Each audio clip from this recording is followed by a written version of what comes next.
Okay. So, welcome today to another conversation with a practitioner working in accessible yoga and working in their passion. And today I have got the pleasure to speak with Jenni Stone. And Jenni Stone is a practitioner who works with clients experiencing cancer, and she also trains other yoga teachers how to work with yoga for cancer. So thank you so much, Jenni, for joining me today. Really lovely to have you here. Thank you for inviting me. It's nice to be in your group. Thank you. So Jenni, let's start right from the beginning. So how did you get into yoga for cancer? Yeah, it was, I suppose, like a lot of work journeys, kind of not something that I was thinking about in my initial training. I think we sort of go in and we want to share yoga. Um, and I actually got into it through my other profession, which is reflexology. And actually, my clinic today is my clinic day.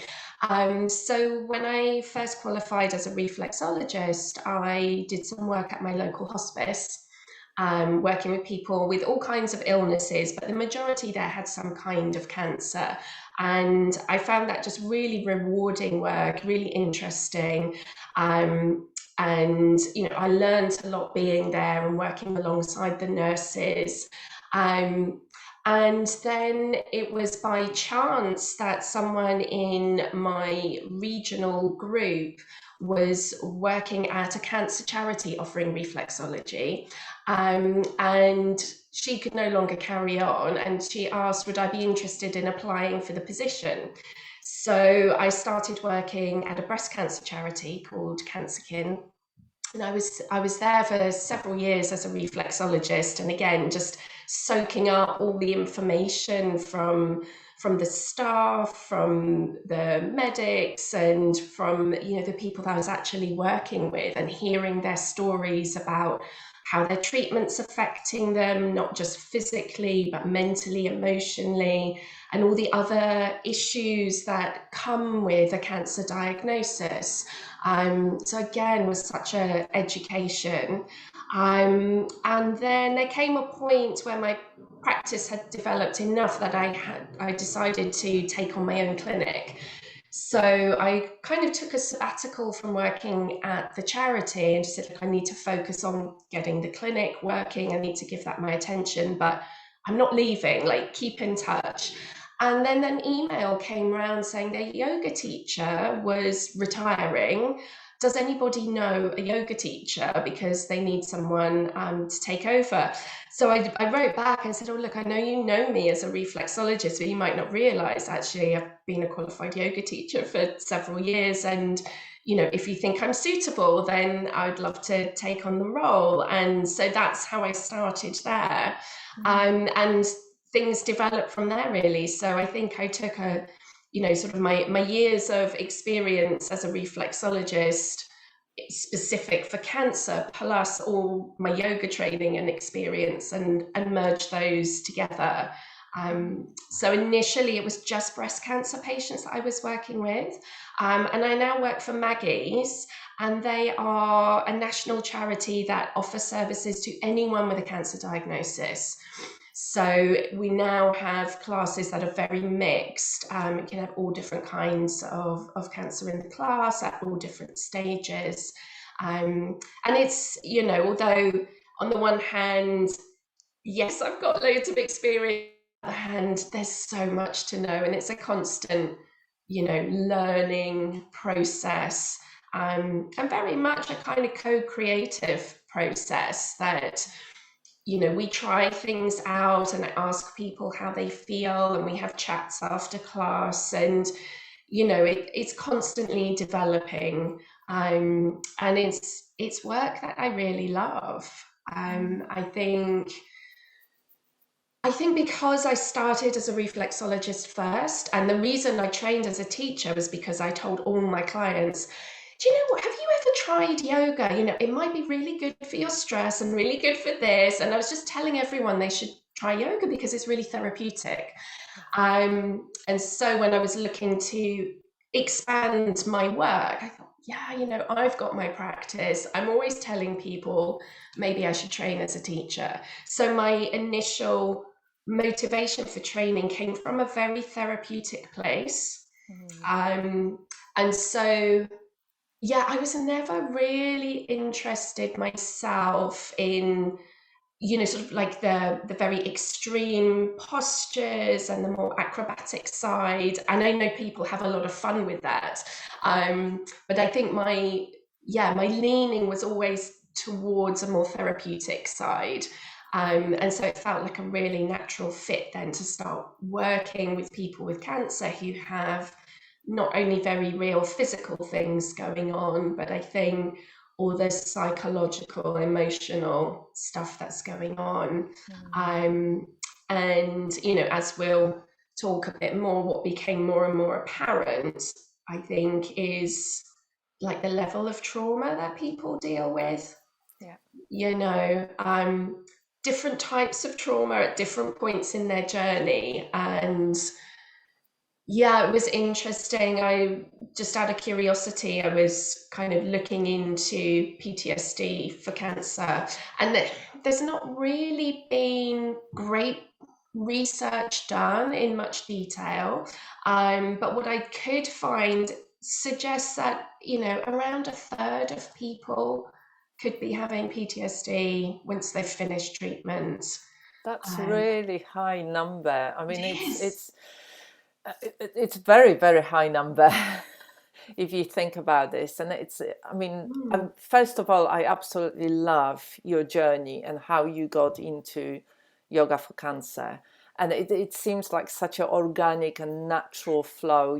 It's like following the yes. path and opportunities coming and learning more. And I absolutely love what you said about, that it's an ongoing journey, Mm, ongoing learning journey, and this way of working and co-creating with your students and your clients, and really asking, and is it working for you? mm. um, is it right for you? Should we do more of this, or should we change it a little bit? It's very much this kind of very much trauma informed approach Mm, of collaborating with your clients and trying to meet them at the level of yeah. their needs, where they are at. And this is a very empowering approach, and I absolutely love it. And the thing that you just said, about PTSD and the trauma, Mm, for me, when I think about cancer, is that cancer happens to somebody, and it's a life-changing thing. yeah. But at that point, we've already have a history. We've already gone through our childhood. We've gone not usually through some of our adulthood, and we bring already our Mm, resilience and our past experiences into that point. And at that point, something else happens, which is the cancer diagnosis. And then there is a treatment, and trying to choose the right treatment and trying to get support, and the impact of cancer mm, diagnosis and treatment that has on the individual and their family and their work and the whole of their life. And so people can come in to it already with experience of trauma, and then that additional event, or series of events, can really just build on top of something else that is already there. that's And such an interesting point, mm, actually. And yeah, I think I hadn't quite in the sense of trauma kind of thought about, yeah, what they come with before their cancer diagnosis. And yeah, that would give some explanation maybe why people have different reactions to their diagnosis, and some people are more affected than others. I mean, certainly, in the course when we talk about the ripple effect and into all these different areas, like it's not just a health issue, it's a life issue, that one of the really important things is a support network for the patient. And yes, and I guess that is a result of their personal history. You know, what's happened in their life, that now do they have a loving circle of people around them, or are they quite isolated, or do they, you know, are they not getting the support from family because they've had a very traumatic childhood and actually they're disengaged from their family to keep themselves safe? You know, there's a lot of complex Yeah. issues Yeah. there. In And I, addition, obviously, to just going through the treatment and trying to yeah, work out, you know, dealing with your fears and try, and maybe, I don't know, maybe sometimes the treatment itself can be extremely invasive. yeah, You know, I know when I worked with few clients who have gone through the treatment, mm, you know, another thing that I can think of that came up when I was working with people going through cancer treatment is that sometimes you know, the cancer diagnosis returns, like yeah, they have one episode and they recover from it really well. They go through treatment, they recover through it, but then a couple of years later, something yeah, else comes up, and it might be similar kind of diagnosis. You know, if they had breast cancer, it might come back in the other breast, or it might spread to the bone cancer. You know, and yeah, the challenge of that, you know, yeah. returning to the diagnosis again and having to deal with it again for the second Mm. or maybe even third time. Yeah, I think this is part of the process at the end of treatment. And I know, like in the past, they used to, in some hospitals, have a bell, and that when people had their last chemo, they'd ring the bell, and it's meant to be this celebration. I don't know if they still do that. I feel it's really inappropriate. Mm, Because in my experience, when I've been working with people, the end of treatment is often when they have a big emotional crash. It's yeah, not a celebration. Um, you know, and often there's this feeling of abandonment because they've been held in this system. It's like, we're dealing with this, we're dealing with this, here's your next appointment, next appointment. So there's step by step. And then you get to the end and it's almost like the doors open, you get pushed out, and then they're like, what now? Like, am I okay? Am I cured? How do I know I'm okay? What if this comes back? How will I know if it comes back? What happens if it does? So there's all the anxiety about not knowing if they're okay. Um, and maybe that's the first time they've had space to process what just happened.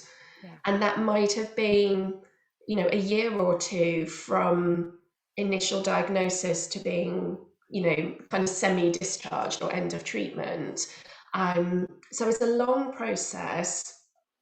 And, you know, there's lots of traumatic moments along the way. And I think when you're in crisis, you don't deal with those things because there's not the space to, because you've got the next thing and the next thing, and you've got to make decisions and you're managing your life. And there's, you know, possibly work to manage, kids to manage. Like, there's all of that going on, and it can be really overwhelming. And often when people finish, when a lot of people around them might feel relief, yay, the doctors say it's all gone, we can start getting back to normal. The person experiencing it, I think, is then, yeah, in that traumatic state. And if they don't have support, I guess, in processing all what happened and moving through it, I think that's when you could start moving towards PTSD. yeah. And I know it's really common. Quite a few people say to me they can't go back to the hospital where they had treatment. And if that hospital is on their way to work, they take a different way to work, Okay, okay, yeah. because every time they go there, they just kind of have that, they relive that experience of either treatment they found difficult or receiving the diagnosis. Like, there's just an aura around this place that just feels like, don't want to go there. Yeah. So this is quite a complex thing. It's not very straightforward, isn't it? And No. individual person who has been diagnosed might experience it differently. and they Yeah. might experience the process of going through treatment differently. Maybe, you know, being told that having another diagnosis later on, they might experience differently. Yeah. So I wonder from that perspective, because there's such a big Yeah, I thing, know. you know, so how can yoga help, Jenny? Because Yes. you just kind of think, God, this is, you know, I'm quite experienced working with trauma and supporting people, and yet, you know, thinking about what we're talking about, there is I'm Yeah, aware of this feeling coming up. It's like, wow, this is really big. it is. You know, It how can is. I help? It's like there is so much in it, that as a yoga teacher, I'm not trained in. You know, Mm, it's like, so how do I support somebody um, who might be, you know, going through a treatment or have gone through a treatment? How can I bring those, you know, practices yeah. of yoga into it to support them? I think the simplest kind of guide I can give is that we create a safe space where they can feel what they're feeling and allow that to move through, so that maybe each class is almost like a little release valve. You can start to process a bit. And so that might be through the breath, you know. So often, say if I'm doing a relaxation or just a breathing practice, you know, I'll suggest that the thoughts and feelings come up, just let them arise and drift away, breathe through it, you know. And obviously, if you're not comfortable, stop the practice. So the breath is really important. I think movement is really important. I mean, my therapist, you know, pointed out the obvious thing that I hadn't seen, that emotion is motion. Like they need to move. So when they're stuck is often when they can start to become problematic. So I think through, you know, gentle movement, and I often do the movement with the breath. So we're not holding postures, but you know, maybe we exhale into a warrior, inhale back up, you know, we come up and down a few times, and just really encouraging people to self-reference. How are you feeling? How is your body feeling? And I guess by encouraging them to tune in, I think the first thing is awareness, isn't it? If you want to heal, you have to be aware. Yeah. And I I feel a lot of people really understandably, when they're going through cancer treatment, dissociate from their body. You know, they may feel angry or let down by their body, or they may feel alienated. They may want to kind of separate from, you know, being done to. You know, there's needles and scalpels and chemicals, and it's invasive, you know, and so they may want to go, I don't want to be here, I want to be somewhere else. Um, and that can be a good temporary coping strategy.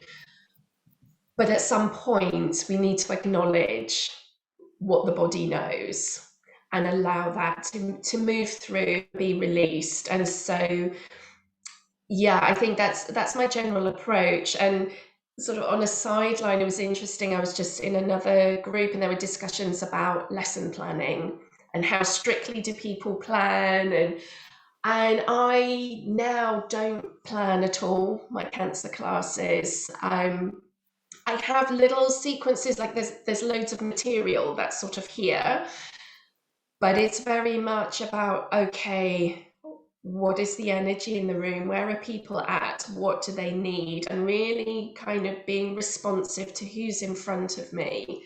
Um, and I guess on an intuitive level, feeling into what they might need.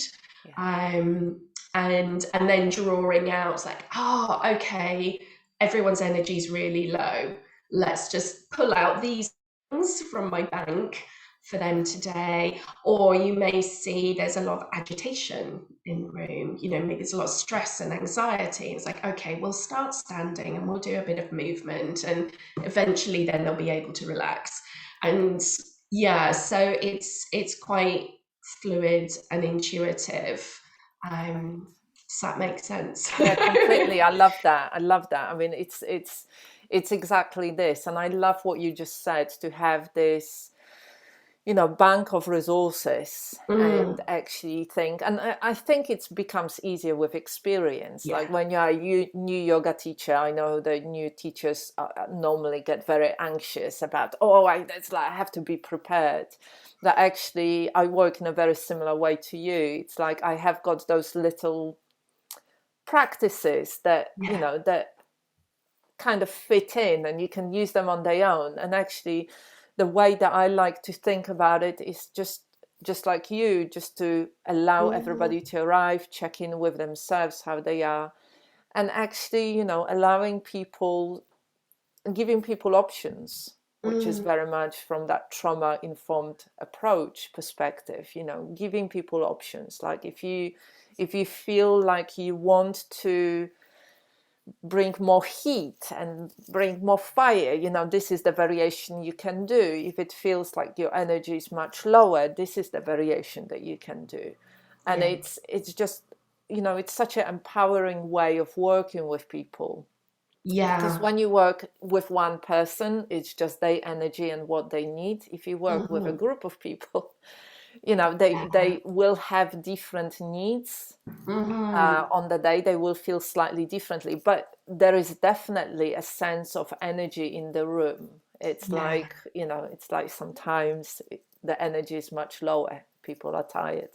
Sometimes it's a little bit higher, and as you said, anxious, restless, that needs to be Yeah. addressed. It's knowing those different practices that can be aligned, because it's not always just relaxing and calming down. No. Sometimes if somebody is anxious and restless, that energy Mm, needs to be used up a little bit before they are able to settle down yeah. and relax.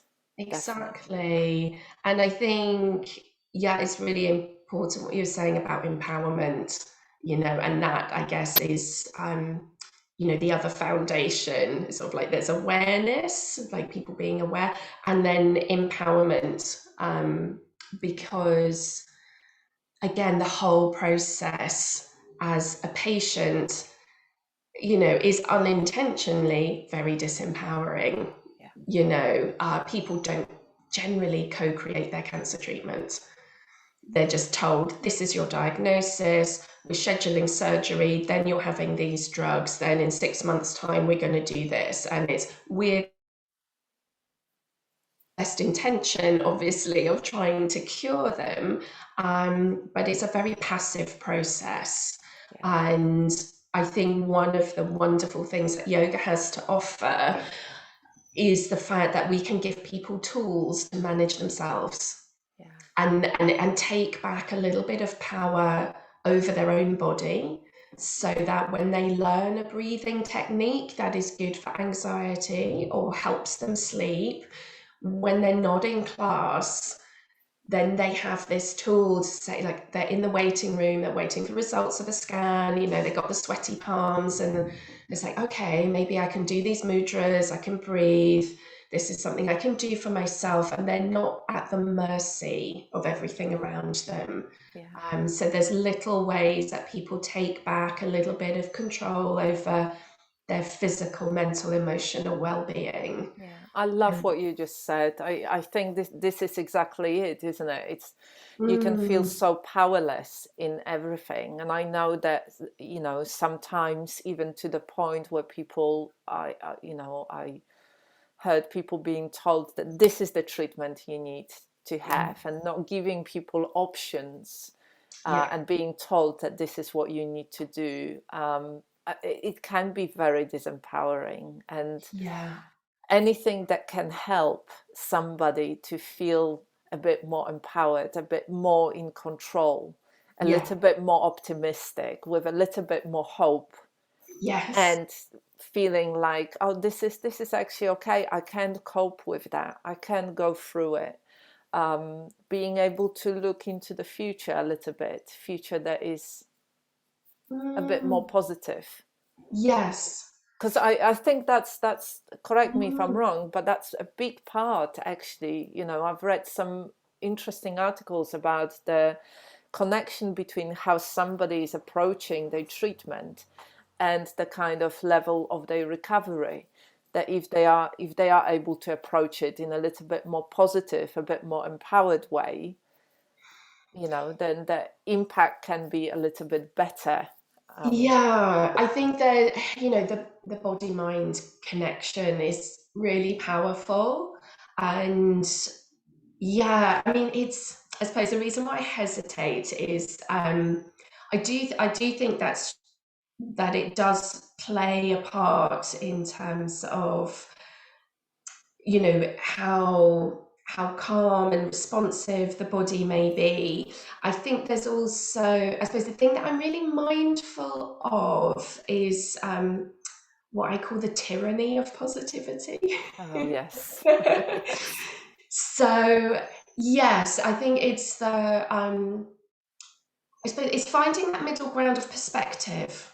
Yes. It's not all bad. Maybe there are some chinks of light. Maybe there are some positives within the whole framework that you can hang on to, but not at the same time denying everything else that comes up. I'm sure that's where you're at, but I wanted to make it clear to Yes. everybody. I think it's such an important point because, Yeah, definitely, I'm definitely not into this, let's just be positive, love and yeah, light, and kind of yeah. And that ignore what we have to do. yeah, because sometimes I think people feel pressure from other people saying, you just got to stay positive and you'll get through this, like keep positive and you'll win, kind of. And, I feel that's wrong on every front because you never know what the outcomes are going to be. And being relentlessly positive to the point of denying your reality is also not going to be helpful either, because what you then create is more trauma by suppressing That's right. all Yeah. the very real feelings and experience. So it's very much about honoring what people experience, but also, yes, showing that there's, in every situation, there's always light to be found. Yeah. And again, I think that's where what I like about the yoga, on a simple level, people might feel really scared to move. They're not sure what's safe, or they might feel they've lost their physical power.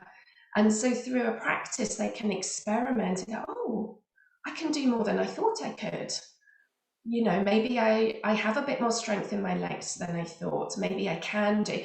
And so it does bring in that little bit of positivity, of focusing on what is possible and not only what's not possible, Yeah. and creating that little bit more balance of, Yeah. well, yes, all this is real, but also all this is still possible. You still have all of these things, as yeah, something hopeful, and then the things that they do still have can then be built upon. It's like, well, maybe we could develop that further. Maybe you could build up a little bit more strength. Maybe you could get even more skilled at managing your anxiety. All of these things. Like, if you practice deep relaxation, kind of your nervous system gets used to that and gets quicker Yes. at relaxing. So, I think most of the public don't realize relaxation is a skill Yes, that we can completely. And that learn. you have to learn. Yeah. Yeah. So there's all these, I mean, and that's why I love yoga, because it's not just movement. And movement's hugely important for people going through cancer treatment, but also, the breath, the mindfulness, the meditation, the relaxation, the nidra, the restorative practices. Like, there's so much that we have available to offer people. Yeah, that's why I love it. And Great. see the difference it makes for people, and that's where the Yeah. reward is. Yeah, definitely. I think it's those practices can certainly empower, and they can certainly build on each other over a period of time, and they can really help. Yeah. Yes, Yeah. yeah, Lovely. absolutely. Thank you so much, Jenny. And Pleasure. so I know that you offer a training to yoga teachers about yoga for cancer. I So I wonder do. if you could share where people can find the information about that training and about your work. Yes, so I have trainings coming up in the autumn term. So there's a couple of workshops in September and then the long training in October, November, and another workshop in December. And I have a list of all of those on my website, which I could pop a little link maybe in the comments below. And that's jennitherapy.com. I hope that's nice and easy. And I have a training page there which has all the dates, the details, the prices, the booking links, all in one place, which is nice and easy. Brilliant. Thank you, Jenny. And thank you so much for taking time today to Oh, it's talk a with me. pleasure. And for everybody who's watching, whether live or replay, if you have got any questions, please post them in the comments and tag myself or tag Jenny, and we will come back and answer those questions throughout the day or the weekend. Yeah, absolutely. No, and I Thank you love again, Jenny. questions. Thank you again, Jenny, for Oh, joining it's us. been an absolute pleasure. Thank you, and wishing everyone a lovely weekend. Thank you. Oh, take care.